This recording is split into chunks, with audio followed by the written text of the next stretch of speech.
It is the end of the week, and what a week it has been. It kind of feels like we gotta, take the trash to the trash bin. The trash is on screen. And send the mail out, put some little housekeeping, put the sheets in the washing machine, Friday things. Meaning there's a bunch of random stuff that I want to go through, starting with something that just happened at a Trump presser. But then, and I know you kiddos well, okay? Once you get the thing that this segment's going to be titled around, you're going to be gone, some of you. Don't. Sometimes the best things happen later in the segment. And so we'll talk about the Chrisleys. Oh my gosh, the people Trump pardoned. That story just keeps getting more interesting. Biden coming back, and we'll just kind of put a bow on this week with a few random things. Starting with this.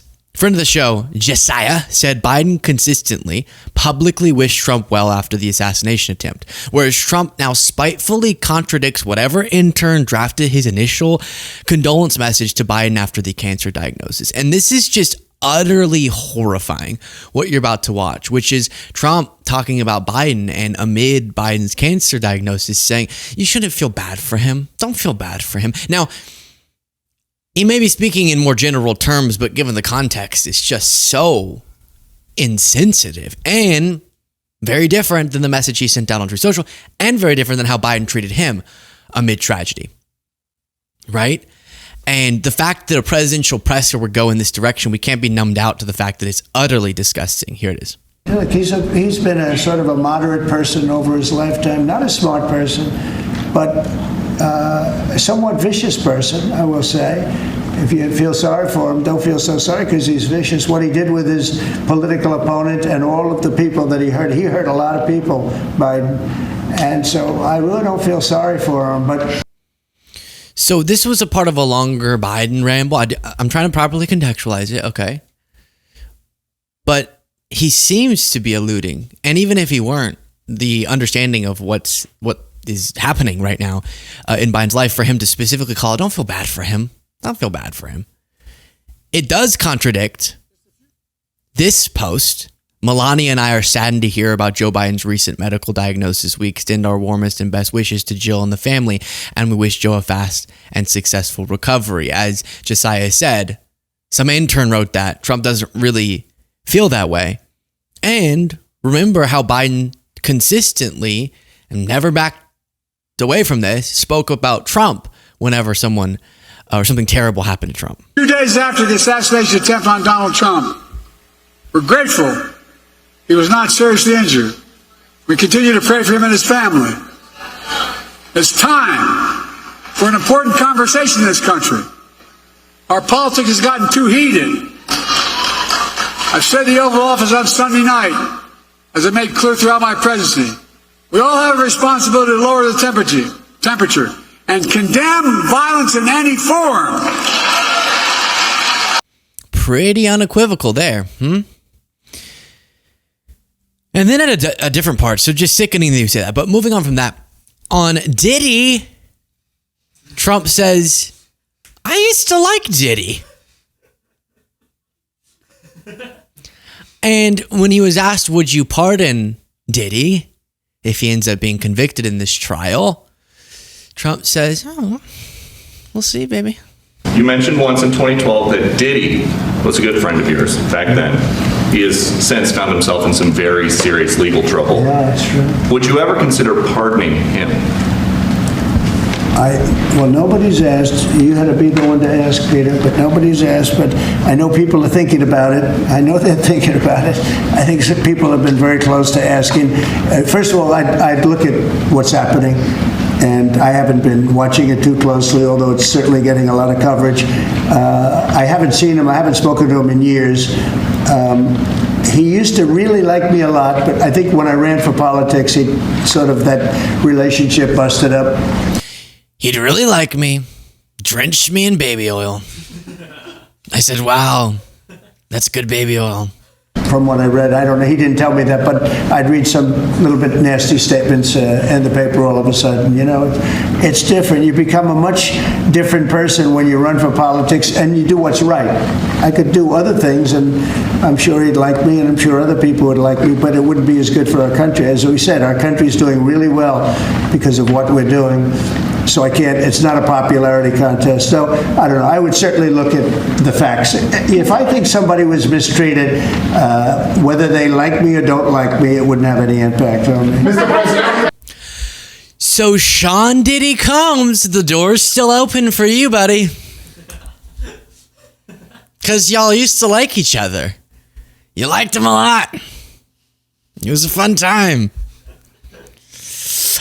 One thing in between the last segment and this segment, at least in the order we recorded it, we found out why Elon's eye was black. And I guess during this presser, he actually explained, supposedly, that the reason he had a black eye during his presser with Trump was because of his 5-year-old punching him, which if he got a black eye from a 5-year-old punching him, is he referring to X, the kid X, his child's name that is X, the letter X? Is that not child abuse? Then that kid needs to be a boxer. Yeah, I wanted to ask quickly, Mr. Musk, what is your eye okay? What happened to your eye? I noticed there's a bruise there. Well, it wasn't. I wasn't anywhere near France, so. What does that mean? That was humor. Legalize comedy. Because of French President Emmanuel Macron being face-palmed by his wife, as we covered. I didn't notice it. First lady of France. Getting slapped, I didn't notice. I was just horsing around with little X, and I said, "Go ahead, punch me in the face," and he did. It turns out even a 5-year-old punching you in the face actually does. That was X that did? Yeah. X could do it. If you knew X, you I could saw his do mom it. right now. But I didn't really feel much at the time, and then I guess it bruises up. But I was just horsing around with the kids. I didn't basically. notice it, actually. X, punch me. Go ahead, you creep. You jerk. Go ahead, punch me. Dad, can it talk yet? I don't know. Dad, probably. When do they start talking? Dad, I don't want to punch you. You're my dad. I love you. Do it, you little creep. You little jerk. What a creep. What a jerk. Please, no. I don't want to hurt you. X, that is your name. I named you that. Punch me. Weird. I never, not even one single time, not even one time, not even once, ever, at all, my whole life, did my father ever say, "Luke, punch me. Punch me, Luke." Different parenting styles, I guess. Now, one thing that bothered me, Piers Morgan said, "Whatever you think of Trump, you can't deny his rolling press conferences are incredibly entertaining, especially when you add Elon Musk to the mix. Two utterly unique, compelling, and fascinating characters." Okay, I'm going to throw up. I'm throwing up. You're making me throw up. You know what is also entertaining? I said this before, which is for some reason my feed, I don't know why, it's not that I watch them.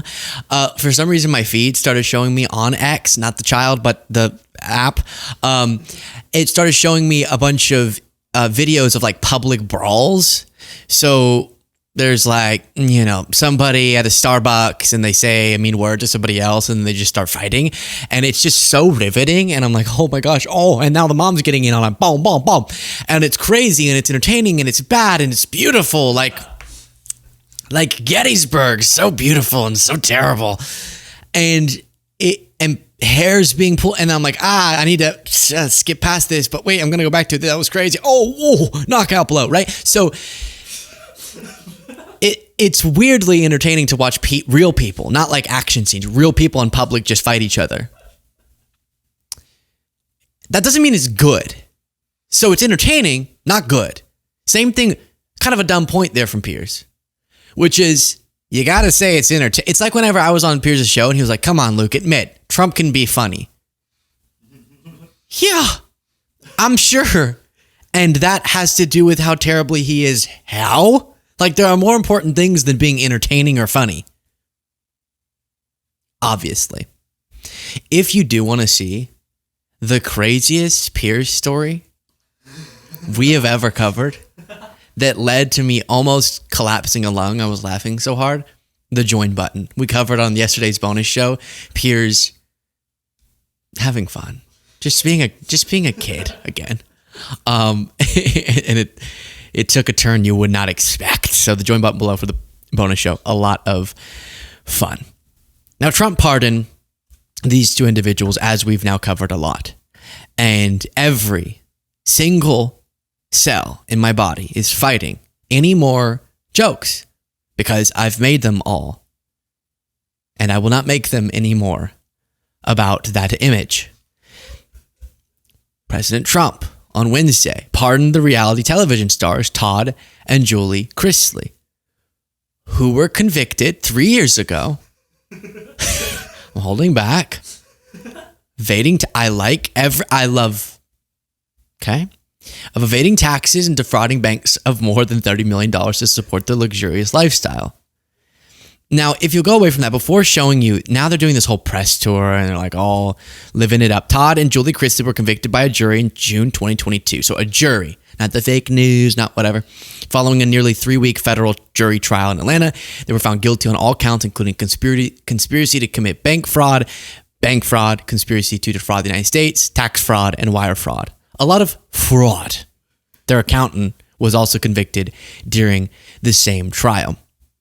But if you heard it from them, you would believe that this was all a big witch hunt.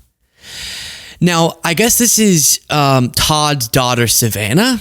And Savannah wants to just quickly dispel with any rumors, misconceptions, popular theories about how this pardon came to be. You want to go first? I think, obviously the biggest misconception right now is that I either paid for a pardon or slept for a pardon. That's something I would. Oh, where did you see that? The most common misconception is that I slept my way into getting this pardon, and I just want to make sure people don't think that, because I think, there's things like I banged my way from coast to coast to get this pardon, that I somehow sat down in Washington, D.C. in the neighborhood of Shaw at Ambar Shaw with someone named Donald Trump Jr. and I made him think that I loved him so that he would convince his father to give me a pardon. None of that happened. Okay. We didn't say that it did. Now, I'm sure some creeps on the internet made that claim. I just haven't seen. The most common misconceptions is that I either paid or slept my way to getting this pardon. She means slept like sex, right? Right? Not like she just slept a lot and then got a pardon. I think that's what she was referring to, hopefully, was like the sex kind of sleeping, right? Right? Do we still, is that still? So I just don't, that's not really a common misconception. Now, maybe you paid. I don't even think that's the case. I think Trump just saw y'all and said, hey, they look, as he said, y'all don't look like terrorists, which no one accused. Again, what are all these things? People are saying I slapped my way. Who's saying that? What? Other than random people maybe online, but that's not like a common misconception about. I haven't seen that reported anywhere, but maybe I'm missing something. Maybe I am. And if anyone's saying that baselessly, I denounce them, obviously. But then Trump going, y'all don't look like terrorists, which is not even close to what they were accused of. Financial terrorism, maybe. No, not terrorism. Anywho, let's keep watching. You want to go first? I think, obviously the biggest misconception right now is that I either paid for a pardon or slept for a pardon. That's something I would. That's okay, Todd. The biggest misconception right now. And if people knew. I would sleep for a pardon. Let me tell you something. I'd get Trump's orange all over me if he give me a pardon. Let me just tell you for a second. I mean, at least he's dedicated. That's the biggest misconception right now. And if people knew the countless hours and the money and the time that I spent going to D.C., literally with not a meeting scheduled, and I just got on a plane and went and said, I'm going to be in the right room at the right time, and meet the right people. I fought hard and I was exhausted and I begged for meetings. There was nothing I was never too good to ask. And that's the thing is people think, oh, you're a celebrity, you're white, you have money, that we got an upper hand, and we didn't. I had to fight, and I was relentless, and that's how it happened. Finally, people listened. So for me, that would be something that people just don't quite understand. Okay. No, I don't understand, but okay. Thanks. I love that, Todd. I'd do those things. You're not helping your case, Todd. He's like, I am not a fraudster. And she says, people think that I paid off the president. I did not. He's like, but I would have. Todd, you're free. Cut it out. Then he tries to pull a Trump and goes, you're probably fake news CNN. Question second row. Mr. Chrisley, do you have any remorse for the actions that led to your If you can't hear, he's saying, do you have any remorse? evictions? Oh, you must be CNN. Do I have any remorse? I would have remorse if it was something that I did. Well, your wife did apologize last year. Well, let me explain to you how that works, if you don't mind. Yeah. You're placed in a position as a defendant to either bow down and kiss the ass of the Department of Justice and accept responsibility for things that you did not do in order to avoid a stronger sentence. And the corruption that went on in our case is going to continue to unfold, and Alex is going to continue to... Yeah, I can say with utter pride, honestly, and transparency, I don't know much about this case. I just don't. Probably never will. It's just one thing, and it's not a major issue on the show's radar. But it is just the PR of it all has been a really funny thing to observe and discuss playing out. But if they, because it is obviously significant in their life, if they expose some corruption, I will revoke my statement. I doubt it. But again, I'm not an expert on this case. You were convicted in a jury trial, evidence, you had your chance to defend yourself. Maybe something crazy went on. I don't know. Maybe they had to take down the Chrisleys. I don't want those Christian rich people to do. What did y'all do again? A TV show where you say you're rich? I don't know. We got to take them down. They're going to become a real problem for Joe Biden. Okay. But maybe. You never know. And whether you believe it or not, because I was you at some point, even though this pardon has happened, I still was convicted of something that I did not do. It could be you. Financial fraud is kind of a little easy to prove. Like, there's a lot of numbers. I don't know. Again, I'm not a prosecutor, but it's not like I did not murder that person. It's like, here are the documents you falsely submitted. But okay. It could be you. It could be any of you. And somewhere in this room, someone has had a family member that has been affected by this system.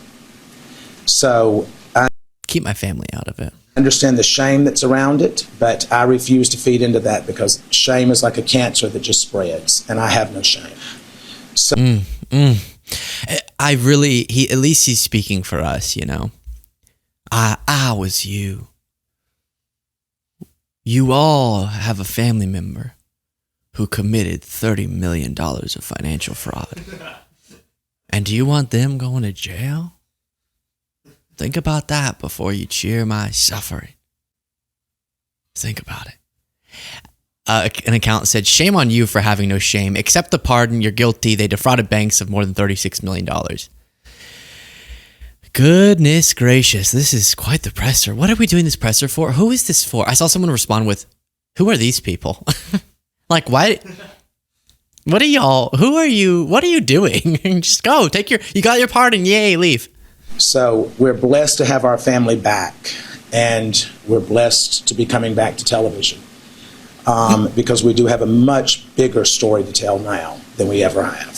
So I thank each and every one of you. So, well, they're coming back to television. That's exciting. And they were having a fun time. Again, Savannah was all over social media, vlogging their return to life. Savannah wasn't in jail, but her parents were. I cannot. Oh, I'm so happy to see him. Where's Julie? She is at home. He's going to check to make sure there's not out here. Julie's at home. That bitch is in hiding right now. She's smarter than I am. Yeah, literally. What's your driver's license? I cannot. That bitch is in hiding? Is that what he said? Todd.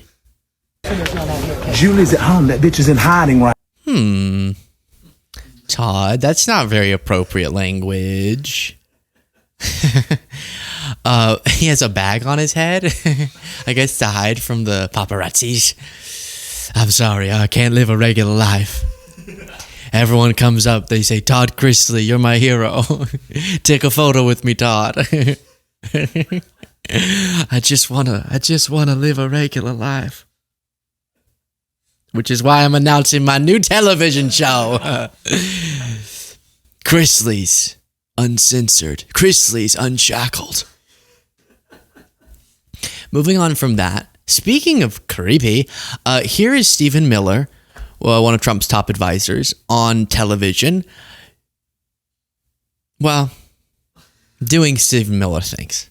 The president is the sole head of the executive branch. He's the only officer in the entire government that's elected by the entire American people.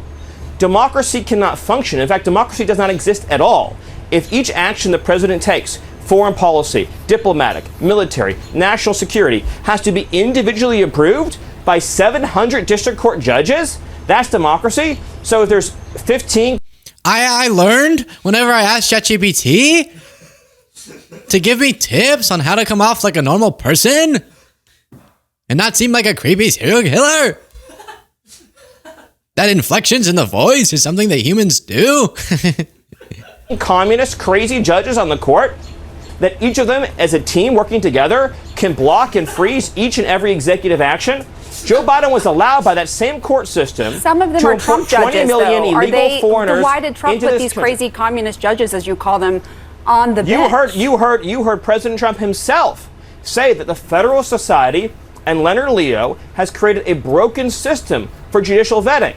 And God knows this time around, we are not going to be using... So does that mean he doesn't support picking Amy Coney Barrett for the Supreme Court? What it means is simply this and nothing more. We're not going to be using the Federal Society to make judicial nominations. So now when Trump judges rule against him, now they're also a part of the insane communist deep state plot to prevent Trump from getting his agenda through. You know how they always say, we're not a democracy, we're a republic, or they point to the institutional boundaries that were implemented such that we have a democracy, but there are guardrails and there are checks and balances, right? So you as citizens elect these individuals into positions of power, but then there's this natural push and pull that's in place to prevent tyranny and to prevent oppression of folks. And one of the things the judiciary exists for is to check the authority of the president when cases are brought that challenge the legality. And it feels like Trump's constantly being slapped down because he keeps doing things that are illegal. But unless you're saying we should just abolish that as a concept and the president shouldn't have any body that could determine what he's doing is illegal and stop him, then maybe you should just come out and say that that's your stance. Joe Biden returned. He was at, he made his first public remarks since the cancer diagnosis. Let's tune into some of that. All the years I've been doing this, I never thought we'd get to this point, but we are. Our troops don't wear a uniform that says I'm a Democrat or I'm a Republican. It says I'm an American. I'm an American. That's who I am. I'm serious about this. I'm not joking. And folks, our politics has become, as I said, so divided. They wear the uniform of the United States of America. The only nation in the world, literally, not free, the only nation in the world founded on an idea. Yeah. An idea. Every nation was founded on geography, ethnicity, some unifying principle, but not an idea. The idea of America was founded on, we hold these truths to be self-evident, that all men and women are created equal. endowed by the Creator with certain inalienable rights, life, liberty, pursuit of that. We meant it. That's who we are. That's what makes America the most unique nation in the world. Literally, not figuratively. In fact, folks, you know, for generation after generation. Okay, Joe. We missed happiness, but everything else, got it. And I thought that was strong.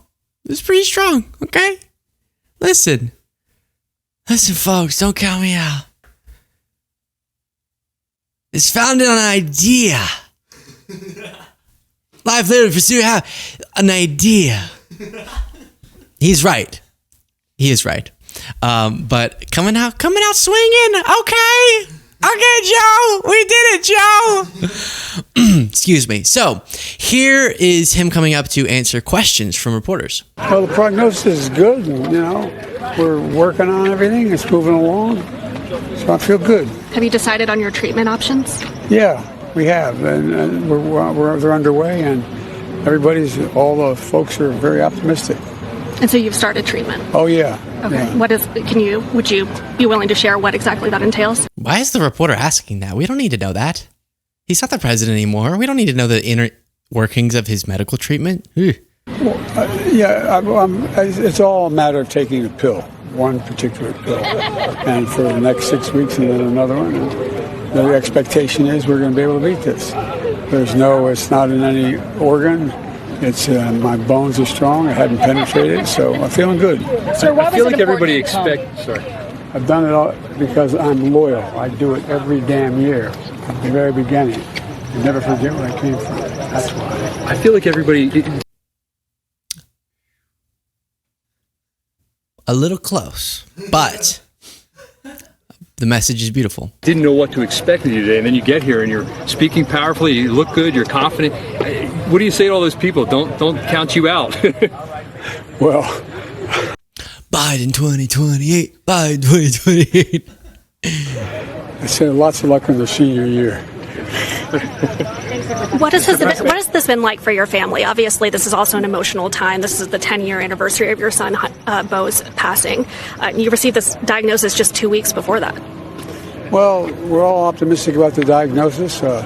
Matter of fact, one of the leading surgeons in the world is working with me. And he had diagnosed with the same exact thing 32 years ago. He's alive and well, doing very well. So we're optimistic.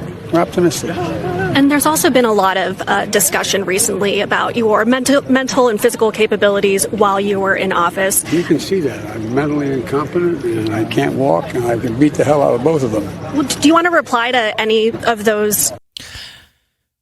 Joe Biden unleashed right there. Did you hear him? He said, you can tell I'm mentally incompetent, I can't walk, and I'd beat the hell out of both of them. Talking about Jake Tapper and Alex Thompson. Whoa! That's so funny.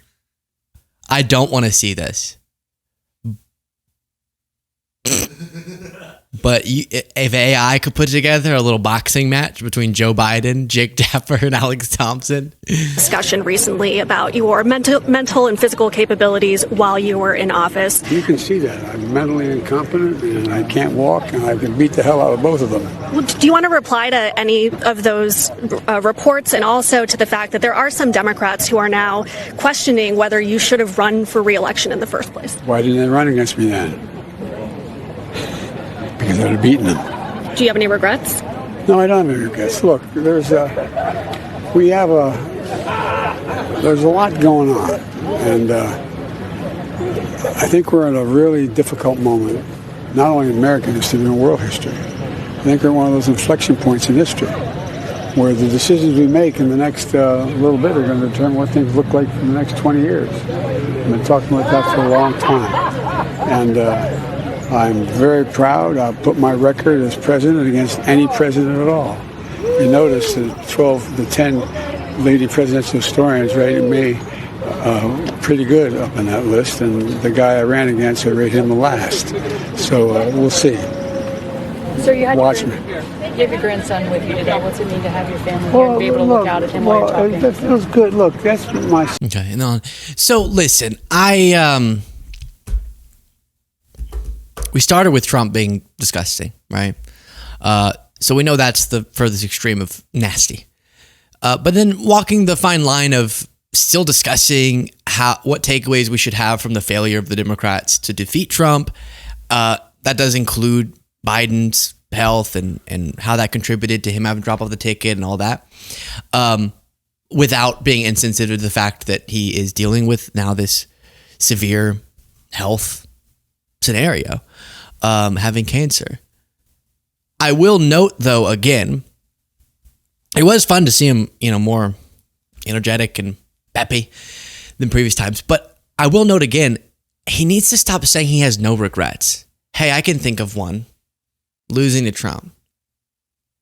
You remember? Like that, we shouldn't be, with any and all of the compassion we do have for the situation he's in now, in him reflecting on the situation we were in before, he should have regret. And I wish he would say that, which is, of course, now knowing what happened, you wish you would have not run and bolstered up a strong campaign for somebody else. No regrets? We lost. I was there with you. Come on. One at least, please. But, it is what it is. That's where I'll leave it. Thank you all so much for watching and listening to this week of shows. I appreciate all of you so very much. I'll talk to you next time.